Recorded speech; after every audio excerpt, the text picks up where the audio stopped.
भक्तों सभी को। तो आज हम लोग पढ़ने जा रहे हैं दूसरा श्लोक। ठीक है, हमारे भागवत गीता के प्रथम अध्याय का दूसरा श्लोक, द्वितीय श्लोक। ओके, तो मैंने आपको पहले भी बोला था कि हम साथ साथ पढ़ेंगे क्योंकि मैंने अध्ययन करना चाहा है। तो मैं चाहती हूँ कि हर एक श्लोक मैं यूट्यूब पे अपलोड करूँ।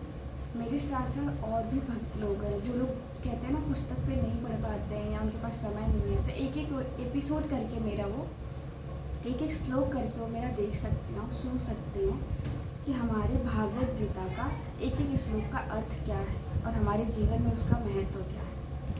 क्योंकि हमारे कृष्ण कहते हैं कि कलयुग में केवल भागवत गीता ही ऐसी महाविद्या है जिसके सार से हम अपने जीवन को भगवत प्राप्ति तक ले जा सकते हैं।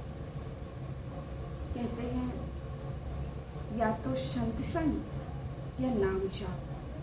नाम जाप के लिए भी कहा गया है कलयुग केवल नाम आधार है। कलयुग में हम केवल नाम जाप करें, सत्संग गुरुजनों के द्वारा सुने और भागवत गीता का सार पढ़ें।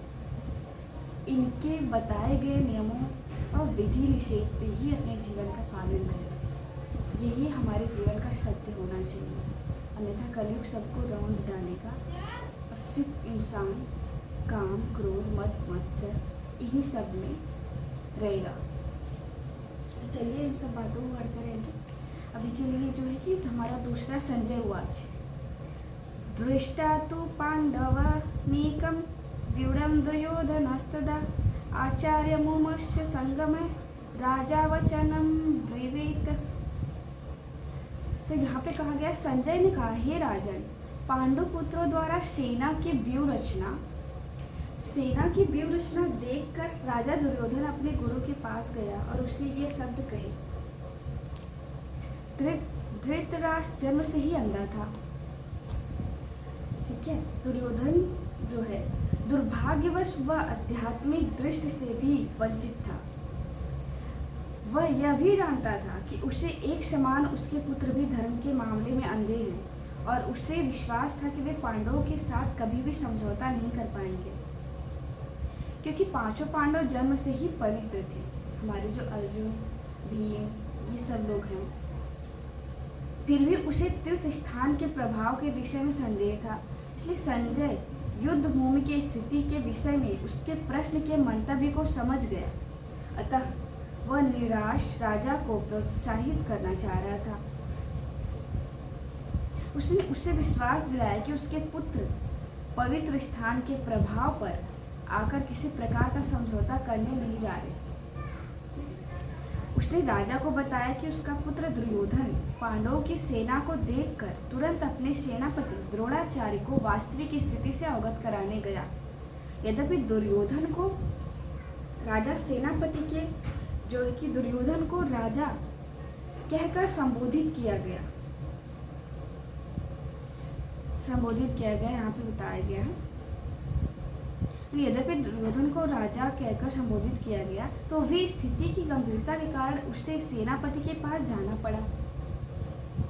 अब दुर्योधन जो है राजनीतिक बनाने के लिए सर्वथा उपयुक्त उसमें थी इतनी बुद्धि और ज्ञान, किंतु जब उसने पांडवों की व्यूह रचना देखी तो उसका यह कूटनीतिक व्यवहार उसके भय को छिपा ना पाया।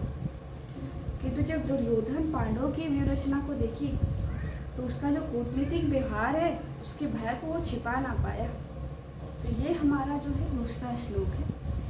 ठीक है, अब हमारा आता है थर्ड श्लोक, प्रथम अध्याय का तीसरा श्लोक। पश्यताम पांडुपुत्राणाम आचार्य महती च व्यूढ़ाम द्रुपत्रेण तव शिष्येण धीमता।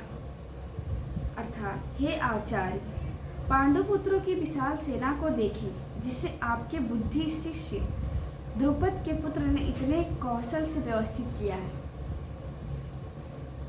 परम राजनीतिज्ञ दुर्योधन महान ब्राह्मण सेनापति द्रोणाचार्य के दोषों को इंगित करना चाहता था। अब अर्जुन की पत्नी द्रौपदी के पिता राजा द्रुपद के साथ द्रोणाचार्य का कुछ राजनीतिक झगड़ा था।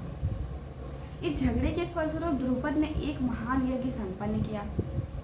द्रुपद जो था हमारे द्रौपदी के पिता राजा के साथ द्रोणाचार्य का कुछ राजनीतिक झगड़ा था।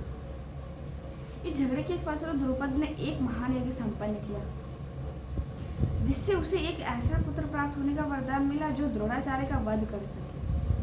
अब द्रोणाचार्य ने इसे भली भांति जाता था, किंतु जब द्रुपद का पुत्र धृष्टद्युम्न युद्ध शिक्षा के लिए उसको सौंपा गया तो द्रोणाचार्य को उसे अपने सारे सैनिक रहस्य प्रदान करने में कोई झिझक नहीं हुई। अब आप धृष्टद्युम्न कुरुक्षेत्र की युद्ध भूमि में पांडवों का पक्ष ले रहा था। उसने द्रोणाचार्य से जो कला सीखी थी उसी के आधार पर उसने यह व्यूह रचना की थी। दुर्योधन ने द्रोणाचार्य की इस दुर्बलता की ओर इंगित किया, जिसे वह युद्ध में सजग रहे और समझौता ना करे।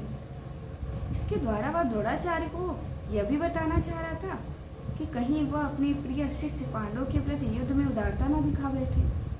विशेष रूप से अर्जुन का उसका अत्यंत प्रिय एवं तेजस्वी शिष्य था वो। दुर्योधन ने यह भी चेतावनी दी कि युद्ध में इस प्रकार की उदारता से हार हो सकती है। तो हमारा यहाँ पे द्वितीय एवं तृतीय श्लोक समाप्त होता है।